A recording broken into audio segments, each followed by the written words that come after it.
seria de bom tom começar esse vídeo com um palavrão, certo? Então, com todo respeito,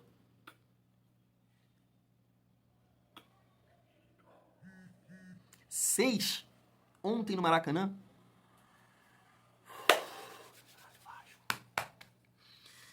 E eu sei, eu tenho certeza absoluta disso, que não vai aparecer nenhum vascaíno iludido a esse ponto. Pelo histórico recente, pelo nível de atuação nesse momento, pelo jogo não ser o nosso Caldeirão, ser no Maracanã. É Tom Hanks. É Tom Hanks.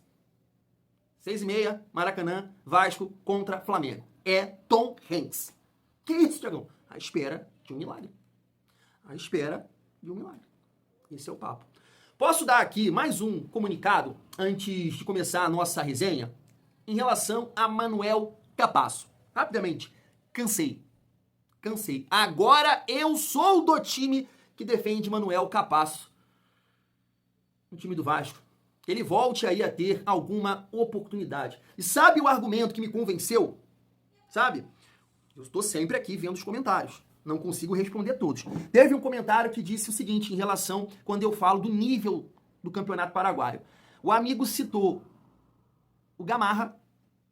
Não é esse que tá no Cruzeiro, não. Gamarra. Aquele Gamarra que jogou no Flamengo, que jogou no Corinthians, que não tomou nenhum cartão na Copa do Mundo, ele citou o Gamarra. Ele citou o Arce, que era lateral direito, que aposentou, que é treinador agora, para falar do nível do Campeonato Paraguaio. E ele citou também Gustavo Gomes, que já não joga lá há um bom tempo. Então, assim, parei. Eu defendo o Capasso aí no time do Vasco, como titular, do lado de qualquer um aí, tá bom? Parei, cansei. Vamos seguir aqui a nossa resenha, porque tem muita coisa pra gente falar nesse vídeo, tá bom? Pra debater aqui nos comentários, claro, em relação ao Fábio Carille e entendendo também o contexto do Campeonato Brasileiro até aqui, até o fim da quarta rodada. É isso mesmo, porque muita coisa pode mudar, né? E aí eu quero falar aqui do Galo, que não venceu ainda no Campeonato Brasileiro. Vamos falar um pouco aqui do Santos, que após a demissão do Caixinha conseguiu a sua primeira vitória. O Grêmio mandou embora o seu treinador. E eu não sei se vocês acompanharam a entrevista do Depay. É isso mesmo. Porque, irmão, que loucura é essa? O cara falou mal do elenco, dos companheiros, do treinador, de todo mundo. E o que me chamou a atenção, vai muito nesse sentido também do nosso debate aqui, é que o Vasco conseguiu perder para esse time 27 minutos, o jogo acabou. 27 minutos o Vasco perdeu para o Corinthians, que sim, foi campeão paulista, mas nos últimos 6 jogos só ganhou do Vasco. O problema não é perder para o Corinthians, mas a forma que o Vasco perdeu para o Corinthians, né? Da mesma forma que perdeu para o Ceará. Nesse sentido, né, eu quero trazer aqui uma opinião também para a gente debater do Pedrosa, na sua última live, falando em relação a isso também, demissão do Carille, vai contratar quem? Diniz?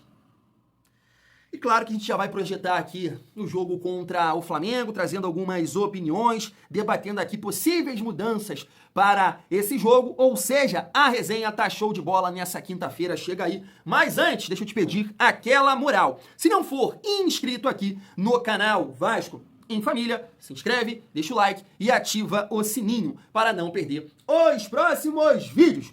Vamos seguir a nossa resenha e logo trazer essa opinião aqui do Lucas Pedrosa na sua última live, debatendo também lá, né, se vale a pena, se é a decisão correta a demissão de Fábio Carille.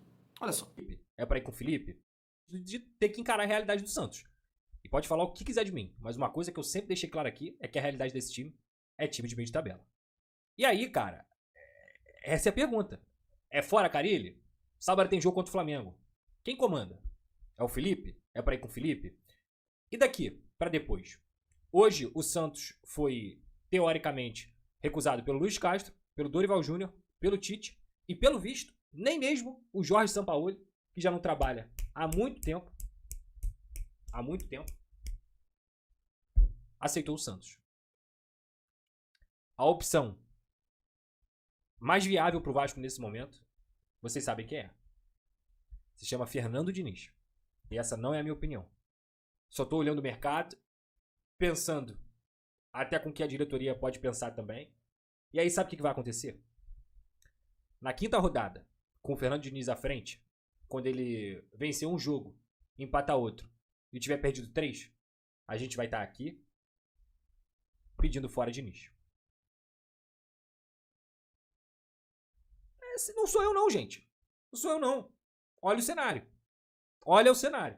E me diz você, se tem algum técnico no mercado que seja viável, porque aqui não é videogame. Não é videogame. Não é FM, não é FIFA, que você sai contratando quem você quer.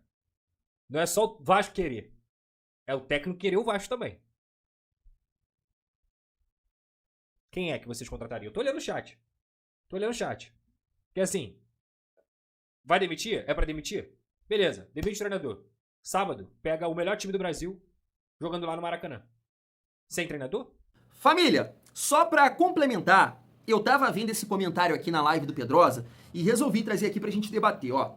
Cara, a torcida é muito emocionada. Não dão tempo pro treinador. Tá na cara que o maior problema do Vasco é a ruindade dos jogadores. E o técnico vai aprender com os erros pra melhorar. Não tem ninguém no mercado que sirva pro Vasco. Aí. E aquilo, assim, que eu preciso colocar aqui antes desse debate. A demissão do Carille é a decisão correta? Não sei. Não sei. A permanência é a decisão correta? Também não sei. Então, a galera que defende a permanência, vocês não dão o senhor da razão, não. E nem a galera que defende a saída. Isso aqui realmente é uma situação muito complicada, muito difícil. Porque quando você, olha para o contexto geral em relação ao Vasco, você sabe muito bem que o treinador não é o principal problema do Vasco. O Vasco, já falei isso aqui algumas vezes, tem um time que eu acho que não é tão ruim assim para performar desse jeito, principalmente fora de casa. Preciso lembrar, o último treinador que eu defendi muito aqui, ele era muito cobrado nesse sentido, o seu Rafael Paiva. Ele não é experiente, ele não pode estar à frente do Vasco. O Vasco tem um time para performar melhor do que joga com o Rafael Paiva. É ou não é? É ou não é? Galera que enchia meu saco aqui em relação, você é passador de pano do Paiva. Poxa, olha só, a galera que defende o Carille, não tô dizendo que tá errado não, tá? Mas, poxa, hoje o Vasco é melhor do que o ano passado. Hoje o Vasco tem, bem mais opções. Bem mais opções. Mas eu entendo que o grande problema do Vasco não é esse. Não é o treinador. Até porque isso é um ponto que a gente precisa entender. O Vasco é um clube gigante, de uma torcida que cobra. E quando eu falo isso, a galera pode achar que é maluquice. Mas hoje no elenco do Vasco, tirando o seu Coutinho, cara, a gente não tem jogadores que conquistaram. Não tem. Não tem. Olha aí, pô. Ninguém ganhou nada. Isso tem um peso. Ninguém passou, sei lá, por um bom momento de pressão, de chegar em fases decisivas e conquistar. Entende o que é passar por isso? Não tem. Não tem. Então o Vasco é um time que é fraco psicologicamente, dá pra perceber isso, tanto que o Carille fala isso o tempo todo, quando sofre um gol, quando não tá bem, porque são jogadores que não têm uma certa bagagem tirando o Coutinho, pô, de conquistas. Tem outros que não conquistaram, mas sabem lidar com isso, né? Sabem lidar com isso, que é o caso do Verratti, a gente pode citar ele aqui também. Então, claro que o problema principal do Vasco não é treinador, eu sei disso, mas a gente tem um problema de atuação esse ano que tá grave, principalmente fora de casa. Mas olha só, por isso que eu tô dizendo aqui que, você não é o certo, você não é o errado, você que defende a saída, a permanência, não tem certo ou errado nessa história. A gente precisa avaliar tudo. E aí eu tô aqui, por exemplo, o Pedrosa falou sobre isso, que o Santos conseguiu a sua primeira vitória no campeonato após a demissão do Caixinha, né? E eu concordo plenamente, isso acontece no futebol. Agora o Santos, que ainda não anunciou aí o seu novo treinador, não sei se vai ficar lá com César Sampaio, que comandou o time ontem, mas isso pode acontecer de fato. Ganha 1, 2, empata, depois perde 5, vai pedir a demissão do atual treinador no caso. Perfeito, concordo plenamente. O Grêmio também, demitiu aí o seu treinador, Gustavo Quinqueiros, após ser goleado para o Mirassol por 4-1. Time esse que a gente precisa destacar, conseguiu competir contra o Bahia fora de casa, tá? A gente precisa pontuar isso aqui. O Mirassol conseguiu empatar com o Bahia, coisa que o Vasco contra Corinthians e Ceará foi um time frágil. Ó, chuchu no mel, ganhar do Vasco fora de casa. E o Mirassol foi lá contra o Bahia. Então isso aqui é uma outra mensagem que a gente tem. Como é que pode? O Mirassol consegue competir e o Vasco não.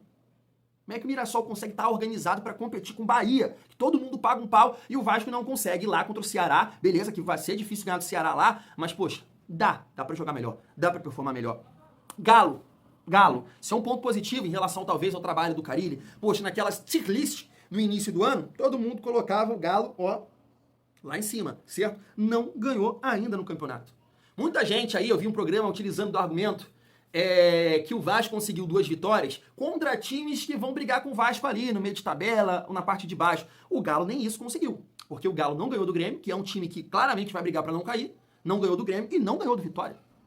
E aí empatou, perdeu pro Santos e empatou com o São Paulo. Então, será que realmente é o vascaíno que está muito exigente em relação ao trabalho do Carille? Dá para esperar? Vamos torcer, porque os jogadores estão com o Fábio Carille, até porque eu gosto, né, de assistir um pouco de cada coisa, e eu tava vendo aquele Everton Guimarães, que é o apresentador dos Donos da Bola lá de Minas Gerais, falar da postura do Atlético Mineiro. E ele falou exatamente a mesma coisa que os torcedores do Vasco, jornalistas que analisam o jogo do Vasco contra o Ceará, a mesma coisa. Postura.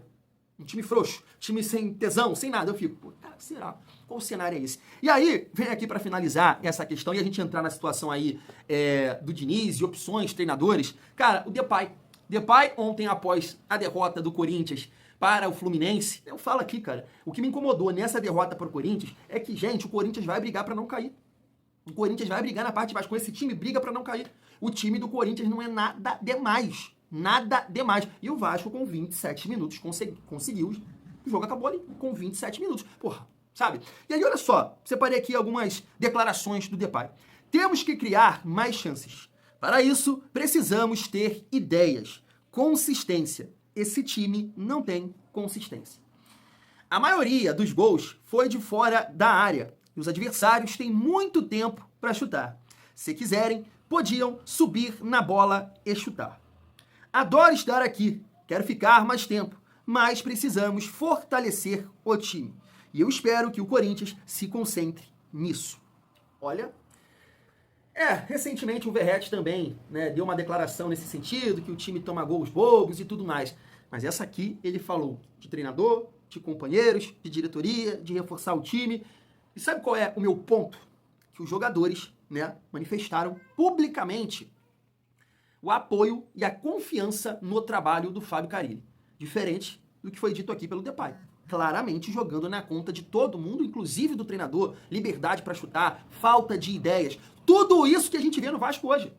Tudo isso a gente vê no Vasco hoje. Liberdade, uma fase defensiva ali, recomposição, liberdade. É uma coisa assim assustadora o que a gente vê no Vasco hoje. Falta de ideias na frente. Só que os jogadores estão apoiando o Fábio Carille. E agora eu não entendo isso.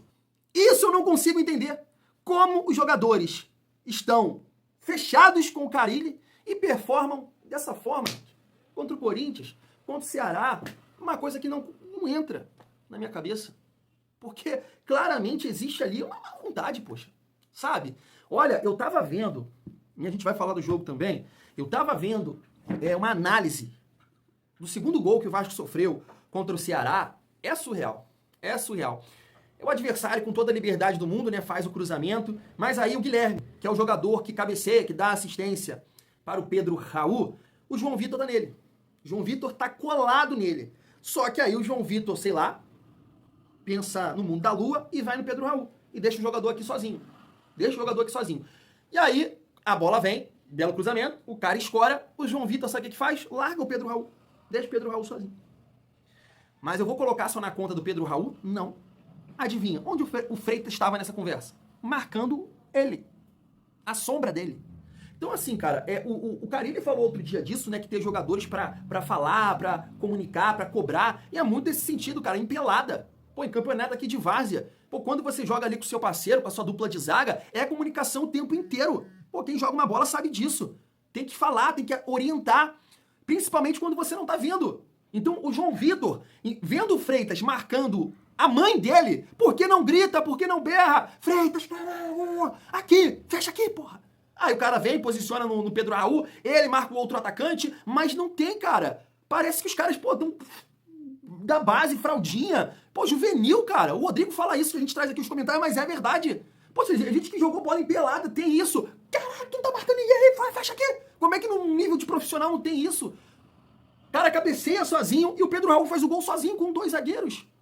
Foi assim contra o Corinthians. Foi assim contra o Ceará. Como é que pode um negócio desse, cara? Então, sim, tem a questão dos jogadores, do individual, tem, mas tem também do treinador, cara. Tem também do treinador. O Vasco é muito mal posicionado em campo, dá muita liberdade pro adversário, família.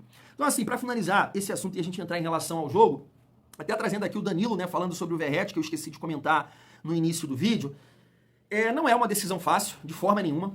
porque você tem poucas opções hoje no mercado e não tem aquele treinador que você tem a certeza que vai mudar, né, a sua forma de jogar, vai organizar essa defesa, exatamente isso. Concordo com o Pedrosa quando ele diz, é o Diniz, mas aí o Diniz vai ganhar um jogo, é exatamente assim. É exatamente assim, concordo. Eu tava vendo aqui uma pesquisa lá do GE em relação ao Grêmio, um novo treinador, a galera tá votando Dorival e Tite, que provavelmente não vão aceitar. E também não aceitariam o Vasco, pelo momento. E o Vasco também, de repente, não ia ter condições financeiras para contratar esses 2 treinadores. Mas, assim, eu sou a favor. Explicando tudo isso. Não é o principal problema. Mas eu acho que, como Paiva foi cobrado lá atrás, quando eu vejo um Mirassol competir, um RB Bragantino competir mais que o Vasco jogando fora de casa, o RB Bragantino ganhou do Sport, que foi melhor que a gente taticamente jogando em casa, o Vasco ganhou na individualidade do Verratti, do Coutinho, do Nuno. Eu entendo que o trabalho não está caminhando. Não está caminhando. Então você precisa ter esse entendimento. Eu sou a favor da saída do Fábio Carille. Sou a favor. Comparando com o Paiva com menos recurso entregou mais que o Carille. Entregou mais que o Carille. Eu tenho certeza que você concorda com isso. Entregou bem mais que o Carille. O Vasco não tinha essa fragilidade defensiva, principalmente quando ele tinha ali Adson e David. Principalmente isso. O Vasco já tomou, fora de casa, 8 gols, pô, em 3 partidas. 3 do Melgar, 3 do Corinthians e 3 do Ceará.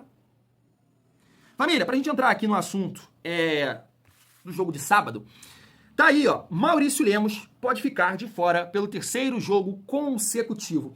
É complicado, né, porque eu mesmo falei aqui com vocês, né, que não trocaria a zaga, não mexeria na zaga ali no início do campeonato, e o Maurício Lemos entrou muito bem no time do Vasco, né, ele fez uma boa partida na estreia contra o Santos, estava bem também ali contra o Melgar, até cometeu o erro, foi muito bem contra o Sport, infelizmente teve essa lesão. Agora, é até difícil, né, você falar Maurício Lemos voltando no lugar de quem? João Vitor, Freitas, porque, olha, difícil, porque, olha, que partida pavorosa do seu João Vitor e do Freitas. Porque o João Vitor, ele errou muito, né, que fubá aquele ali no primeiro gol, mas o Pedro Raul, a facilidade que ele toma à frente do Freitas é surreal.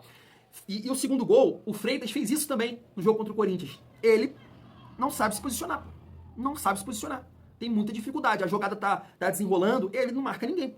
Não sei se falta essa comunicação com a dupla de zaga, com a linha de 4 ali, fecha aqui que eu vou pegar aqui. Não sei. Mas os 2 jogos fora de casa, João Vitor e Freitas, Deus que me livre. Deus que me livre. Então, assim, o Maurício Lemos, agora dá pra dizer. Vai fazer falta. Vai fazer falta e, sinceramente, eu escolheria até barrar o João Vitor, tá? Até barrar o João Vitor e colocar Maurício Lemos e Freitas nos próximos jogos aí, porque não dá.